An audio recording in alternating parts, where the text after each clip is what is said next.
Well, hello to my Parkland artists. It's me, Dr. P, Dr. Pendleton, your art teacher, here to say hello, to let you know I love you and I miss you. I hope that you guys have had a good break and that you have stayed healthy and have stayed safe. And just send a shout out to all of the other artists that may be joining us for this video. So just a quick review. We have been working on a landscape for the past few weeks of our semester. Remember, a landscape is a picture of the outdoors, okay? Remember, we talked about the purpose of a landscape before we had ways to document and before we had videos and photographs and all the media that we use to share images of different places. It was an artist's job to let other people know what the world looked like by creating landscapes, drawings of the outdoors, pictures of the outdoors, things that were included in those landscapes, buildings, landforms, trees, streets. Those things that we see in outdoor environments are a big part of landscapes. But one of the reasons why we are doing landscapes now as artists, it's a really important skill to use and practice, is creating a foreground and a background, which helps us to create depth. Now, for my younger artists, I really want you to remember these two words, foreground and background. Foreground, those are the things that are in the front of your artwork and we draw them larger. And things that are in the background are things that we draw smaller.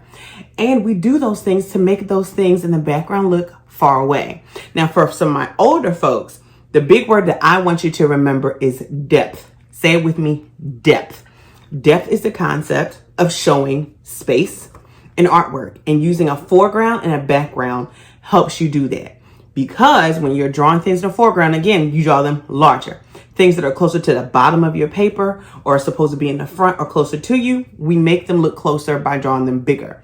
As we go farther back into space and we're showing depth, we go to the middle ground and further back to the background. And the further back we're going in space, the smaller we draw our objects. So we've been working on a landscape. For most of us, we have decided to focus on a drawing about the Baobab tree, or the tree of life. I shared a really cool speech by Kamala Harris with most of my students over the past couple of weeks that was really inspirational. And then she was specifically talking to children.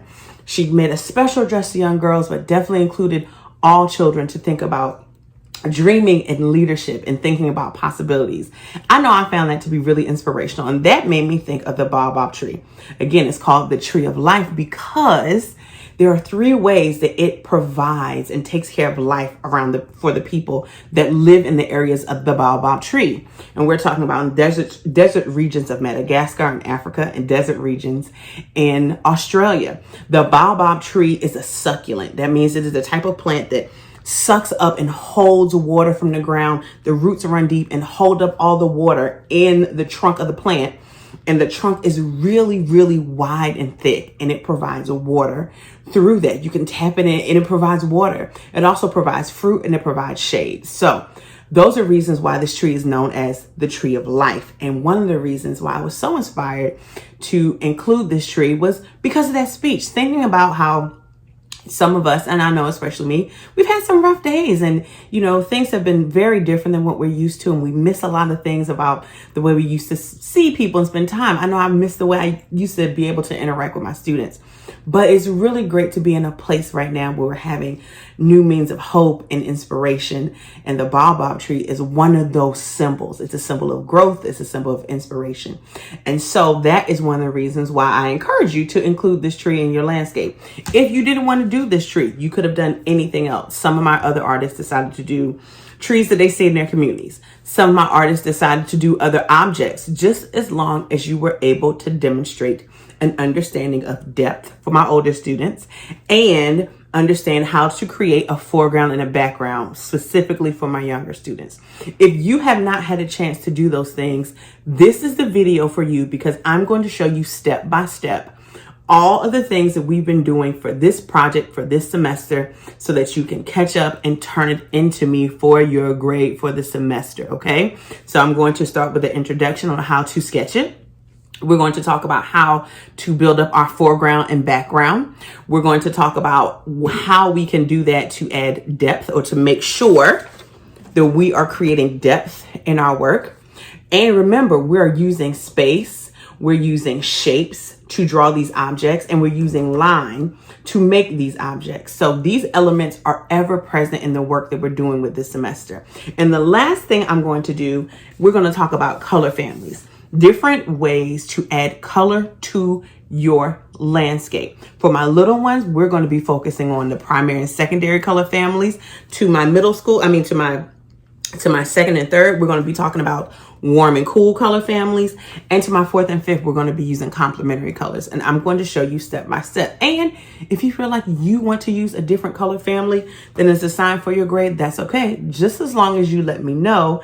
You can either write about it or you can talk about it if you send me a seesaw video about why you chose that color family, to let me know that you know the difference between them. Okay, there's so many ways that we're able to be creative, and I'm so glad that this is one of them and we're still able to create together. So if you're ready, go get your landscape. And if you haven't started one yet, go get a pencil and a piece of paper. Let's go.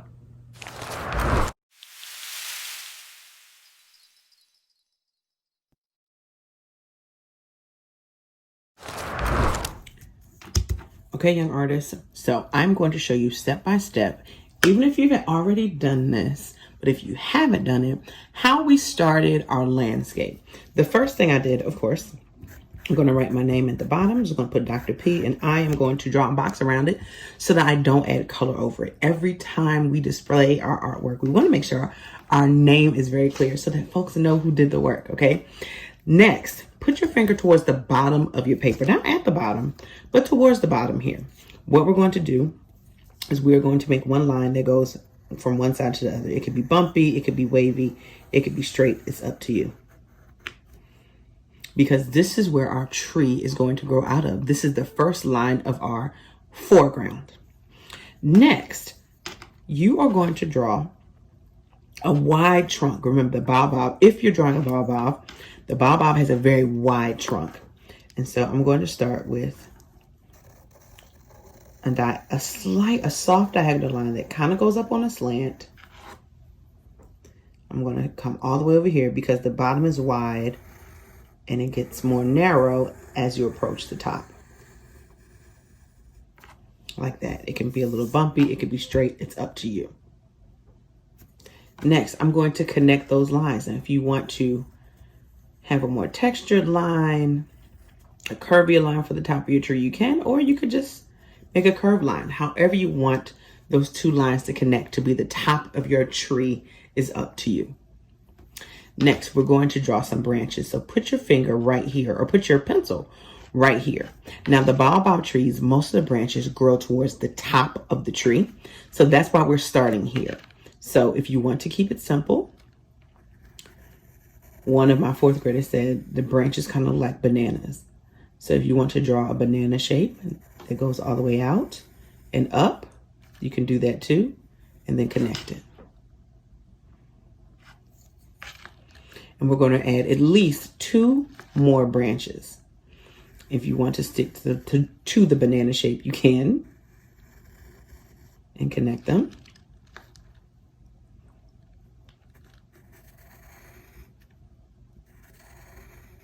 You can do that too. So it kind of looks like a weird fork. Now, if you're feeling a little more creative and a little more comfortable, you can use curved lines or bumpy lines, or you can create a different shape, maybe a more organic or natural shape for your branch. Maybe you want it to go out a little farther. You can do that. It's up to you. You're the artist. Remember, the great thing about being an artist is you can do this your way, just as long as you have at least 2 branches. Now, if you want to add some more, go for it. I think I'm going to add 1 more large branch here and 2 smaller ones. But as an artist, again, you can put as many up here as you want to. You can totally fill that up. Now, the second thing that we're going to do is we're going to add some foliage or some leaves to the top of the tree. Now, we were talking about in class how it's fall, and so we're looking at our local trees. They don't have a lot of leaves on them or foliage right now. So if you want to create a tree that kind of reflects our season right now, you can do that. or you don't have to. The baobab tree, if you want to add just a few leaves, they have long, skinny leaves. So even if you want to add stems and draw long, thin leaves to the top of your baobab, your tree of life, you can do that. You can add as many as you want. It's important that you add a few because this is where we're going to be adding color from our color families into the leaves. So you definitely want to make sure that you make your leaves large enough so that I can see, or so that you can put color inside, especially if you want to paint them. Make them large enough so your paintbrush is able to fill the space and not go too far out of it. Now, if you want to make the foliage of your tree a little bushier, I often say the baobab tree, the trees or the leaves kind of grow together like bushes. They kind of look like clouds. So if you rather make a wider, some more bushy foliage up here, you can kind of make it like a cloud shape if you want to. I'm using curvy lines. Or you can use a combination of lines to do that. That's up to you. I think I'll even add a few single leaves here. Because remember, I want to create some space for the color families that I'm going to be using to demonstrate my understanding of them. To demonstrate that I can identify them and how to use them. I think I'll add maybe some bush connecting these two. Because I can. I'm the artist. Okay. So this is what I'm going to do for now. You feel free to add as much foliage, that's leaves, bushiness to the top of this as you want to. Remember, these areas are where we're going to demonstrate our understanding of the color families that we're going to be talking about. So you can pause here and add that if you want to, but if you're ready, follow me. The next thing we're going to do, you're going to put your finger right here, almost in the middle of your paper. We are going to draw a horizon line. This is where the ground meets the sky. But you're going to stop at the tree, pick your finger up, and keep going on the other side. I'll do it one more time. Put your pencil here. Stop. Lift. Keep drawing. This is where we are going to build our background, young artists. At least one of the first places that we're going to build our background. So remember, we talked about the foreground. Things that are in the front, we draw them large. See how this tree fills up the paper. The things that we're going to add to the background, we want them to look far away. So we're going to draw them smaller. So I'm going to add another baobab tree. But I want it to look really far away, so I'm going to make it smaller. I'm going to add the same details to the tree. I'm going to add some branches. But the scale, that means how big something is compared to other things, is going to be smaller. We also call this proportion, and we'll talk later about that. Because it's smaller, I'm not able to add as many small details. And I'm also going to draw this bush behind this tree, so you can't see it. I stopped at the tree. I'm going to pretend that I'm drawing this one right off of the page, so you can't see it. It's okay. So I'm demonstrating foreground here, large objects, background, smaller objects, because they're supposed to look far away. I'm also doing something called overlapping. That means I drew one object and I drew another object to make it look like it's behind it. Overlapping is when you have one object over another object in your artwork to show space or depth. That's what we're talking about. So if you want to add some more to your baobab, feel free to do that. I'm going to add one more horizon line to have it look like we are going way, way back into space, into a desert space. Which means I'm going to draw, I think I'm going to draw like maybe a little hill back here. I'm going to draw maybe some slight desert landforms, some flat landforms. And maybe add one more small baobab in the back. It's super small because it's super far away. Now, if you want to add more trees, add more trees. If you want to add other landforms like mountains, hills, plateaus, do it. If you want to add some things that are in your communities, let's say you want to add just the neighborhood store to your background, let nothing stop you. You're the artist. But most important, I want to see that you understand the difference between foreground, things you draw in the front, draw them larger, and the background, and even the middle ground, things that you draw in the middle, draw them smaller, and the things that are in the back, draw them the smallest. There can totally be a store in the middle of this desert. Because I'm the artist, that's what I want to do.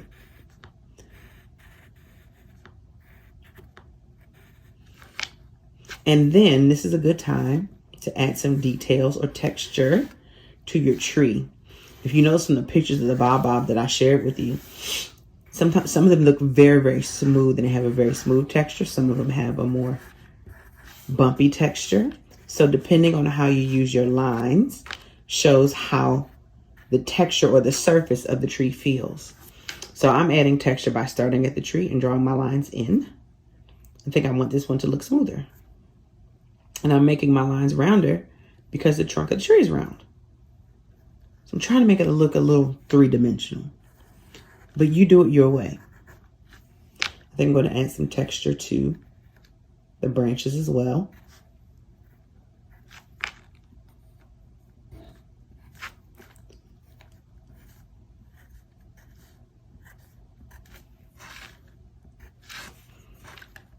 Maybe add a few more things in the background.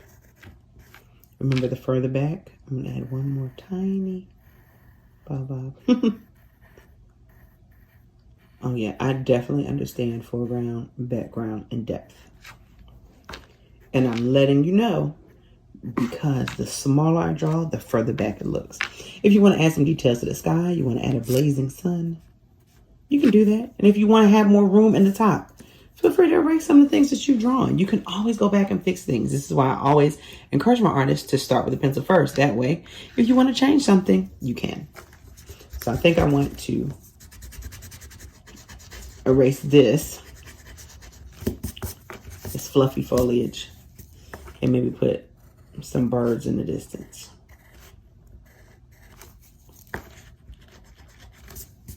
Artists, we'll have to change our minds as we go. Okay, so here is my sketch. Any other things that you might want to add in the foreground? Let's say I want to add some simple bushes. I'm going to make them larger here, but I'm going to add them in the background. I'm going to make them smaller because the further back we go, the smaller we draw our objects to make it look like we're going back into space. And remember, you also, if you feel like drawing some people next to your trees, remember in the pictures, you can totally draw people next to the tree. And they're going to be a lot smaller than the tree though.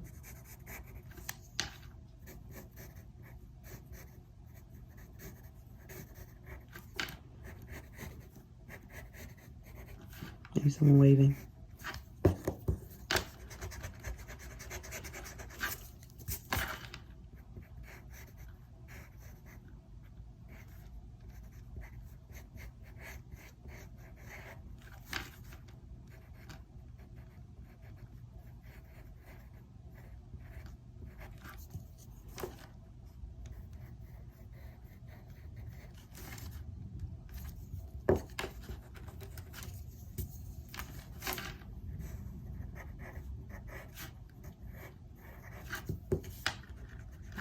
Remember, if you draw things over other things, make sure you erase the lines of the objects that were there before to make it look like they are in front.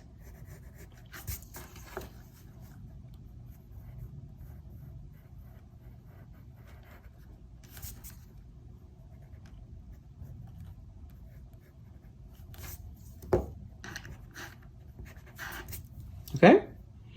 All right, so our sketch is now done. Take a few minutes, finish up your sketch, think about any other details you would like to draw, because next we are going to start outlining. which means you can get a marker. I happen to have a Sharpie, or feel free to get any dark colored crayon, okay? We outline so that we can see our images a little better. It looks a little neater as we go. So I happen to have a Sharpie, so I'm going to use it. But whatever you have, use it. And if you don't have any of those things, you just have a pencil, I just want you to go back and make your pencil lines extra dark.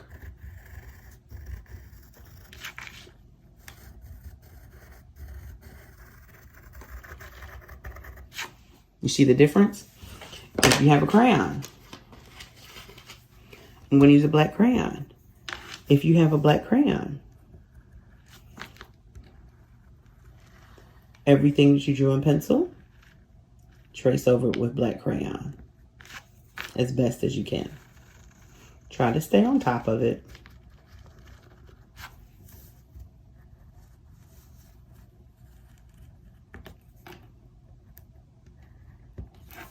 And if you happen to have a marker, feel free to use it to do the same thing. Everything I drew in pencil,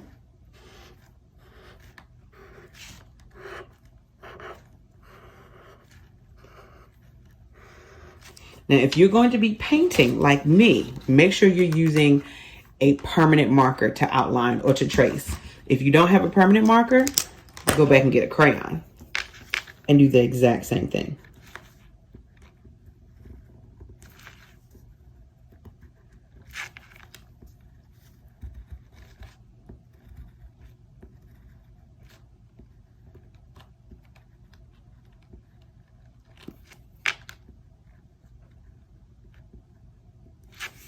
Tracing.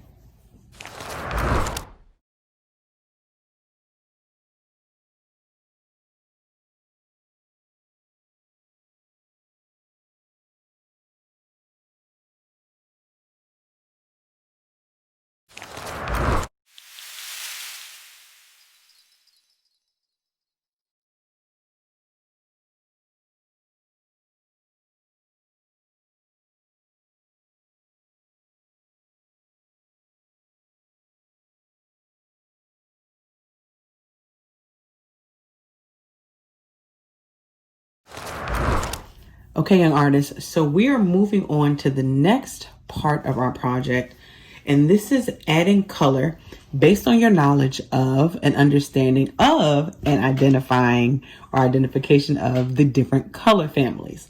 So for my younger artists, we have already learned about the primary and secondary colors. Primary colors are red, yellow, and blue, and they help to create the secondary colors, orange, purple, and green.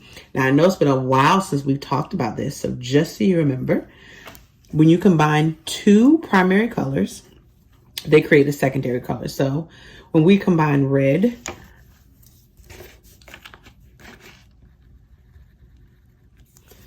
with some yellow, it creates orange. You may not be able to see it very clearly in my picture, but color science lets us know that this is what happens. Let's say you take red and blue, two of these primary colors. You take the primary color, let's see where I can use it, a little bit of red. And you can totally blend colors with crayons too. You might be able to see it a little bit better. But it creates the hue of purple. So when we combine those two together, we have purple. Let's see what happens when we combine the two primary colors, blue and yellow.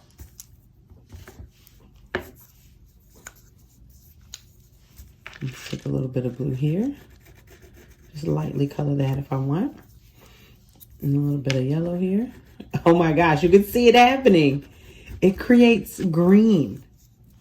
So these are our primary colors that help to make our secondary colors. So my younger artists, K and 1, I would love for you to make a decision on how you want to use primary and secondary colors.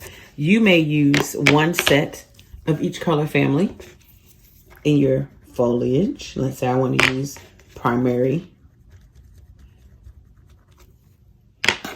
And let's say I want to actually blend them instead of using my crayons, or I can use secondary colored crayons if I want to. But I just want you to demonstrate an understanding and be able to identify which of these color families belong with which colors. And you can always show me by writing on the back of your paper which ones you decide to use. You can say, I use primary colors for my leaves, or I mix primary colors to make secondary colors for my leaves or for my tree. That is completely up to you. Okay, so remember, K through 1, I would love to see you try primary colors and secondary colors to add color to your work. Now, if you are feeling a little more creative and want to get a little more adventurous, and you're like, well, Dr. P, I already remember these color families. I'm ready for something new. So for my 2nd to 3rd graders, I would love for you to demonstrate your understanding of warm colors. That is red, yellow, and orange. Warm colors help make artwork look vibrant, extra bright, or exciting. And cool colors, blue, purple, and green. They usually help artwork look calmer or quieter.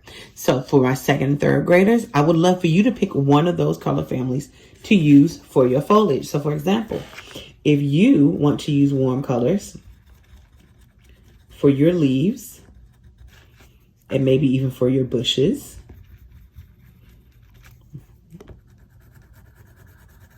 you are welcome to do that. And like I said, with my primary colors, I would love to see you even try to blend colors as well. A lot of my artists forget that you can blend colors with crayon. We don't have to use wet media like paint to experiment with color blending. We can totally do it with crayons. Just press a little lighter. And when we blend with crayons, it's also great to fill in those empty small white spaces. We can really see the colors pop. If you decide you want to use cool colors, I would love to see you use that in your foliage, your leaves, your bushes, things that are growing. And the cool part, again, about being an artist is your leaves do not have to be green. It can be whatever you want to. But one thing I'm looking for, I want to see that you understand and can identify and use either warm colors, cool colors, or both.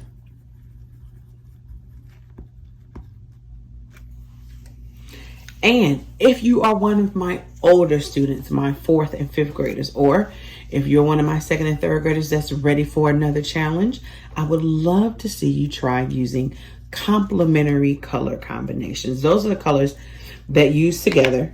They help each other look more vibrant. So red and green are complementary colors. There's always one primary color and one secondary color. We also have blue and orange. Those are a set of complementary colors.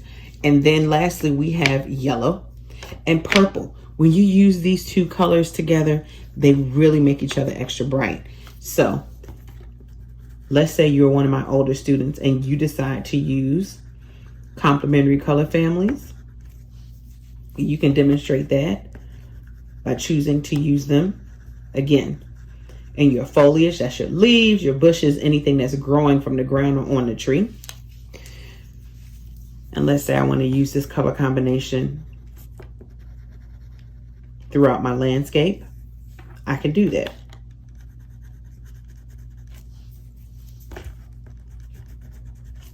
Let's say you want to use a different color family or a different set of complementary colors. Let's say I want to use some purple and some yellow for my foliage.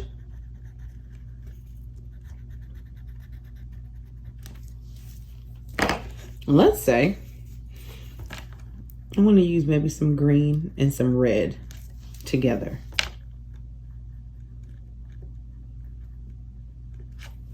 It is up to you how you decide you want to use your sets of complementary colors. So for my 4th and 5th graders, I need to see you use at least 2 sets of complementary colors. You can use red and green.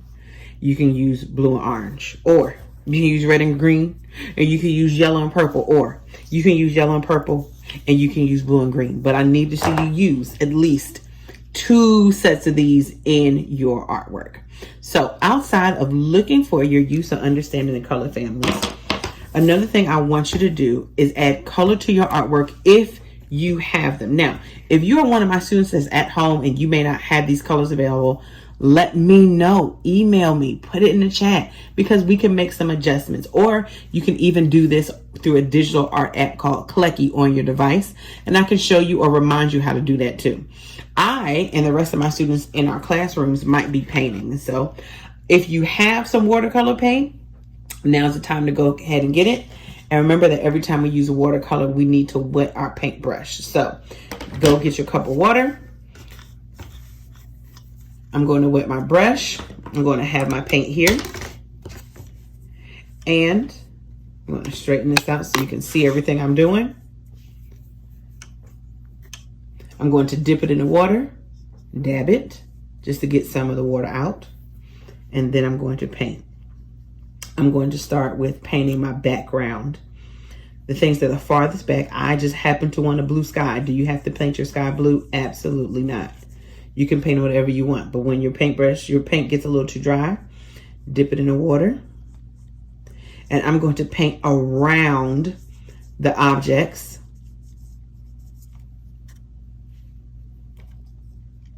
That are overlapping the things that are farthest in my background. One of the biggest things is my sky, so I'm going to paint my sky first. You see, I just have a little bit of paint on the edge of the paintbrush so I can get in some of the small spaces. You don't need a lot of paint, especially if you're using a smaller piece of paper like me. Dip it, dab it, paint it. It's pretty easy for me sometimes to do the background first, because then I can go back and add color on top of it.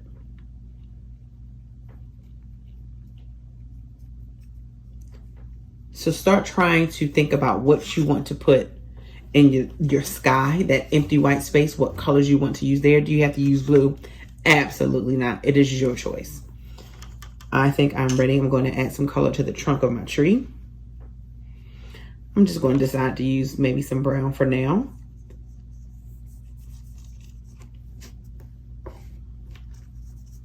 Oops.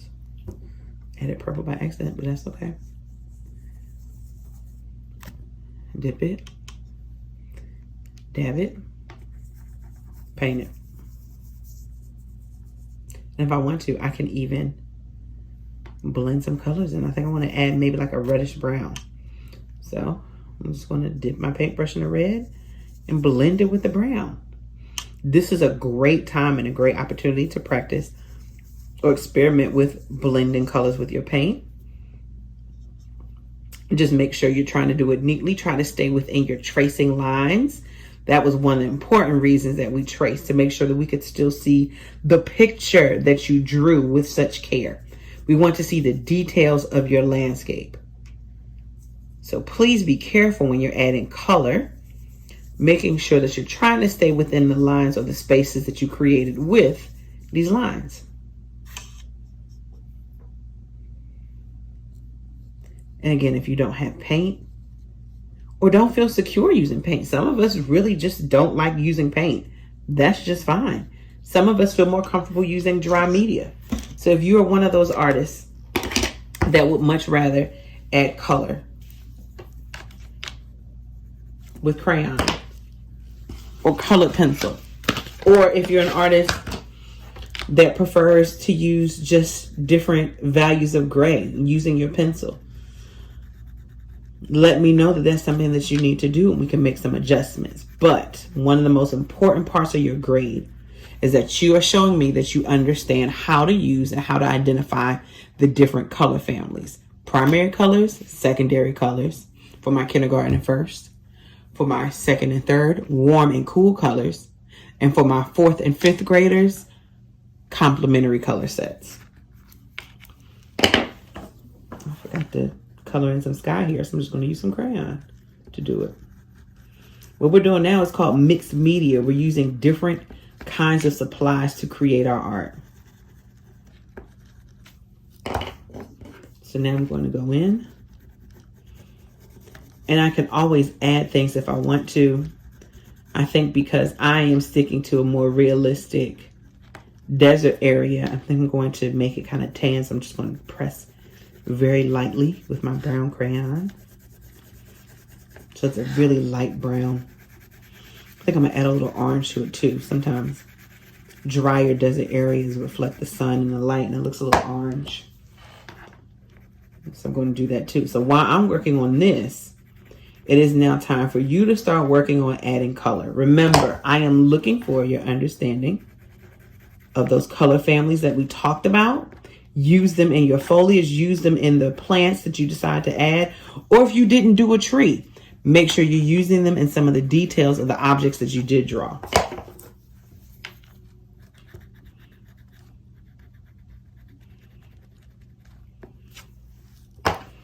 I'm going to keep adding some color to this. Let's see what happens.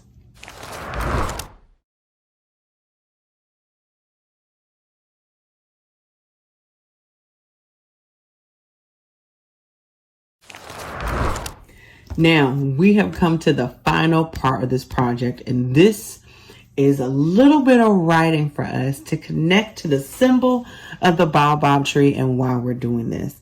I told you one of the reasons that I decided that I wanted to focus on the baobab tree and invited you to do so is because I was really inspired by a speech by our future Vice President, Kamala Harris. And she talked to children about dreaming big and leading with conviction.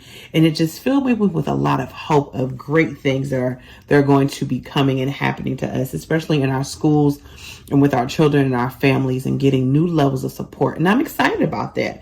And so this made me think of the baobab tree and its symbol of hope, its symbol of growth, and its symbol of dreaming. And so this is what I want you to do. MYDREAM.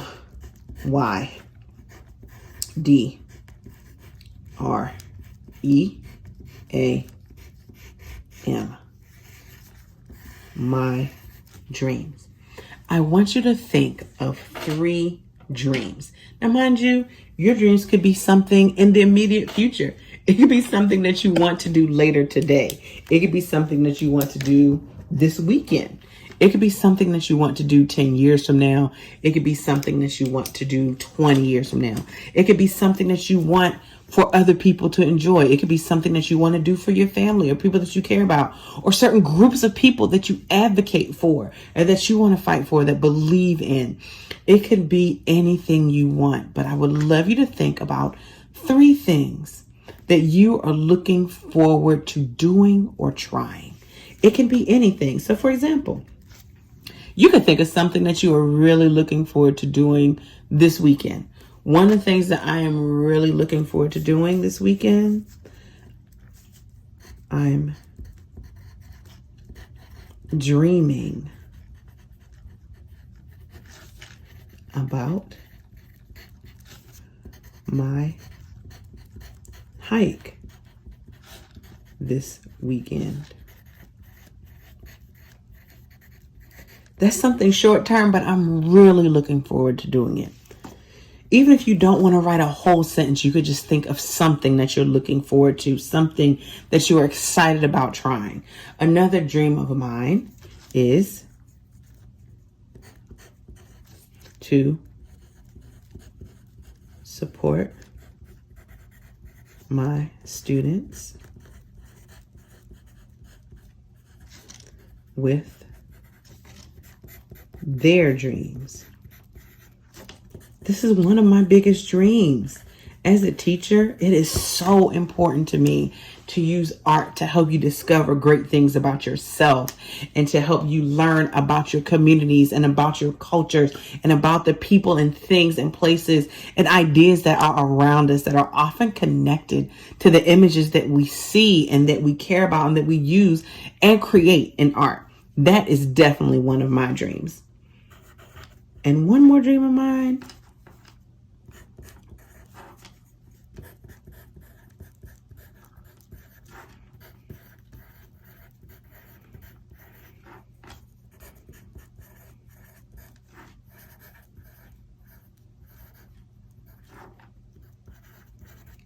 Of a good, safe, and that they belong.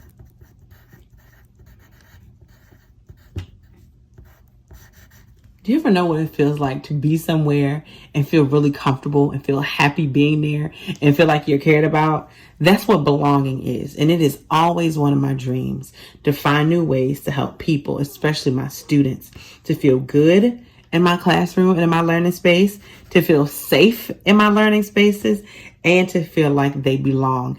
And one of the ways that I'm realizing that dream is finding new ways on what students need to make them feel that way. So these are my 3 dreams. One of them is coming up this weekend. One of them is ongoing. And one of them is definitely something I want to do for the rest of my life. So think of 3 dreams that you have. It could be what you're dreaming about eating for dinner.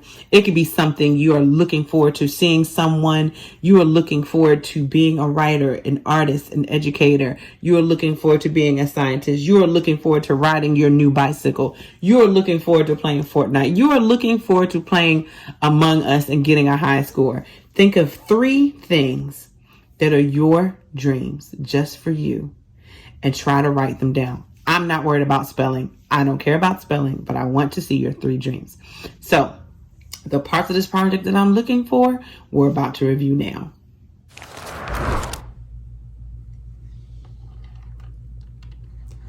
So this is my finished version of our landscape, guys. Remember, does yours have to look exactly like mine? Absolutely not. I don't want it to. We're artists and we find different ways of following these instructions and showing that we understand things. But remember, this is a 4-part project. I'm looking for 4 different things. 1, I'm looking for your sketch of your landscape, whether you decide to do a baobab tree, another type of tree, some other building or structures, that was up to you. I am looking for in that sketch, remember, your evidence of understanding foreground and background.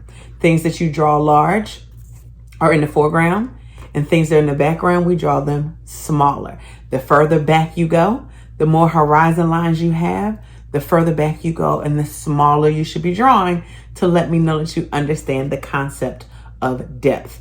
I'm looking for details. The second part of this project, details are the things that you add into your landscape to make them special. Things that you want to add, small things, little design elements, people, other plants, other foliage, other buildings, or other objects that help to fill up the space in your landscape. The third part of this project, if you have color to add, if you're one of my students at home, if you have color, I want you to choose one of those color families. For kindergarten and first grade, I would love to see you use either primary or secondary colors, or both if you want to, in your foliage, and that means your leaves, anything that's growing. For my second and third, I would love to see you use warm or cool color schemes in the same, your leaves, your bushes, anything that is growing in your picture, your foliage. And if you're up for a bigger challenge and you want to do something like the 4th and 5th graders are doing, using complementary color schemes, I am more than happy to have you do that. Just make sure you write that somewhere on your artwork. On the back, you can say